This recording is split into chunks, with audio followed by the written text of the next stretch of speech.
a little bit. Each week, one of the features of our gathering time is something called a community moment, where someone from our community, one of you guys, comes up here and shares a thought for the day. It could be your journey to free thought, it could be some ideas you've been working on, it could be something inspiring, whatever. So if you'd like to do it, get with me. We'd love to get you on the calendar. Today, our community moment presenter is, do you need help handing that stuff out, Richard? No, Okay. Well, I guess I do, actually. Great. It is Richard Andrews. Let's welcome Richard to the podium.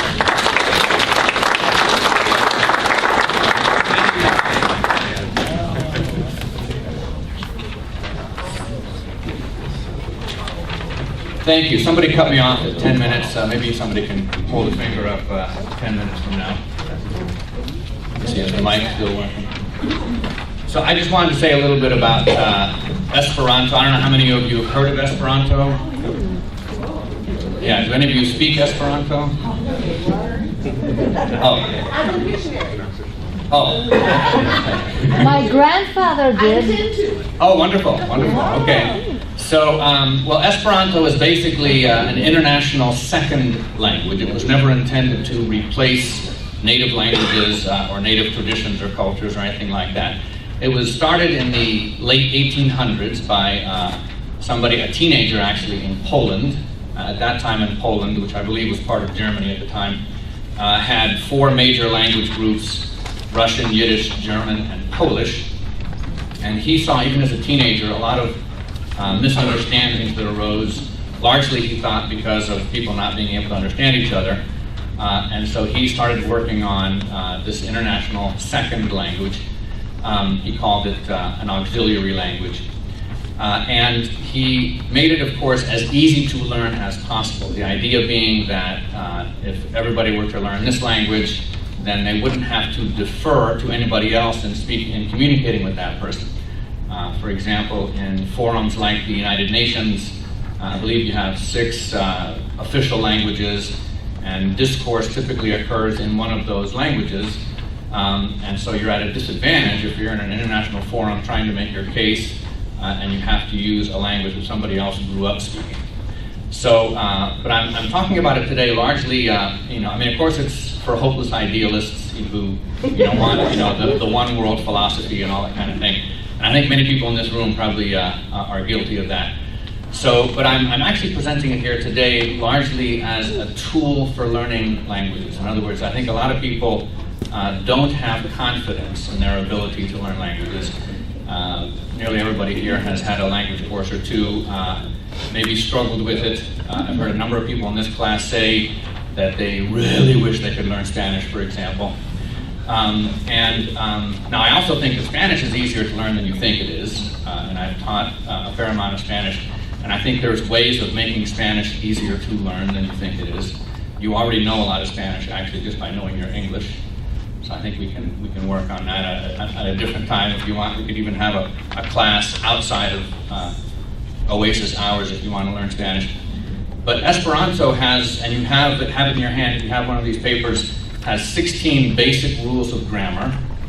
And not to say that there isn't any more to the grammar than this, but these are the fundamental rules of the grammar. And so just to give you an idea of how easy it is to learn, well, first of all, with these 16 rules, there are no exceptions. In other words, this,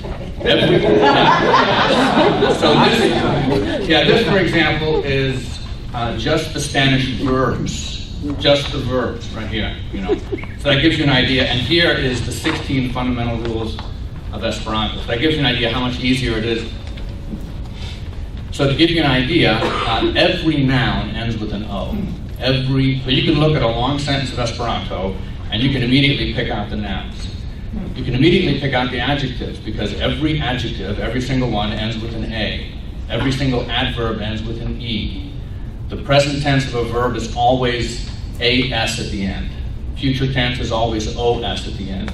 Past tense is always IS. So immediately, even just by knowing a few things, you can look at a long sentence or a whole paragraph and immediately pick out, what kind of word this is. As far as where the accent falls, the accent always falls on the next to the last syllable of any word. So, and it's also easy to build vocabulary. Say, for example, if you know one word by just putting a prefix in front of it, M-A-L, you immediately get the opposite word, whatever the meaning is. And even if somebody that you're speaking to has never heard that word before, because they know the rules of the language, they immediately know what you're saying.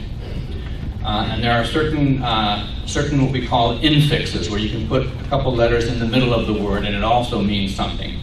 If you have the masculine of something, if you put certain letters in the middle, you immediately have the female version of that. So you also have,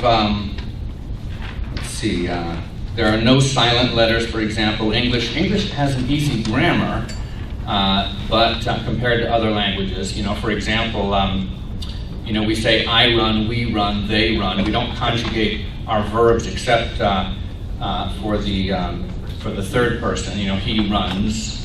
But otherwise, we have a really fairly simple grammar compared to other languages. But this English spelling is a nightmare. Other languages don't really know what a spelling bee is. In English, we're proud if you can spell these words because we have such a weird spelling system. But in other languages, it's like, you can spell? That's great, So anyway, I really think, and in my understanding, with linguistics in general, is that for people who have struggled with learning a language and kind of given up and think, oh, I'm just one of those people who can't learn a language, which I don't think there is to think. If you learn one second language, learning the third language is easier. So if you struggle with learning Spanish, for example, I encourage you to consider learning a little bit of Esperanto first, because once the brain has grasped the idea that you can have different words for things and different sounds and stuff like that, then it's over it, and then it's easier to learn that other language. So that's just the thought. And you can actually see on here, all the ones in red, of course, are the words in Esperanto. You already know the word for bird, B-I-R-D-O. Now it's pronounced slightly differently. You know it's a noun because it ends with an O. So birdo is the word for bird. The guy who developed it, his name was Zamenhof. He mostly based it on Latin. He took Latin and regularized it, but then he also wanted to make it immediately familiar to as many people. Now this was 18th century Europe, but he wanted to make it immediately familiar to as many people as possible, so he borrowed elements from a few other languages. That's why birdo is the word for bird. Hundo is the word for dog. It's different from our word dog, but it's a lot like our word for hound, of course. And then if you want to say dog-like, adjective, hunda, with an A at the end. So it's easy to build up words. Bona is good. That's an adjective. You know that because it ends with an A. Mal bona, M-A-L, in front of it must mean bad, because it's the opposite of whatever the word is. So,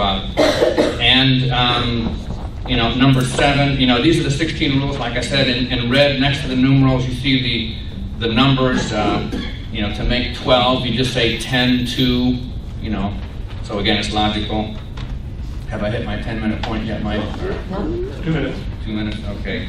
So there are Esperanto associations all over the world. I went to an Esperanto international conference once in Vancouver, British Columbia, and there were people there from all over the world, including a lot of Asian countries.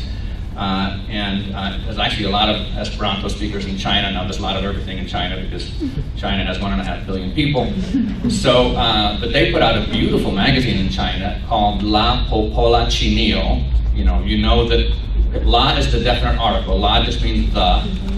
Even though it sounds feminine, there is no feminine masculine in Esperanto. So La means the, no matter where you see it. And so La Popola. Popola must be an adjective, and Chinio obviously means China. You know that's a noun because it ends with an O. So People's China would be what that means, La Popola Chinio. So they put out a beautiful magazine and still put it out to this day, and it's a beautiful color magazine, multi-pages talking all about China, and it's all 100% in Esperanto. So now, I'm not saying it's a big percentage of the Chinese population that speaks Esperanto. Like I said, in China you can have a lot of people doing almost anything. But, so it is a living language. There's a literature, an original literature in Esperanto, plus a lot of works translated into it. So if you think you can't learn languages, you're probably wrong, and I encourage you to consider Esperanto as the first language you start learning.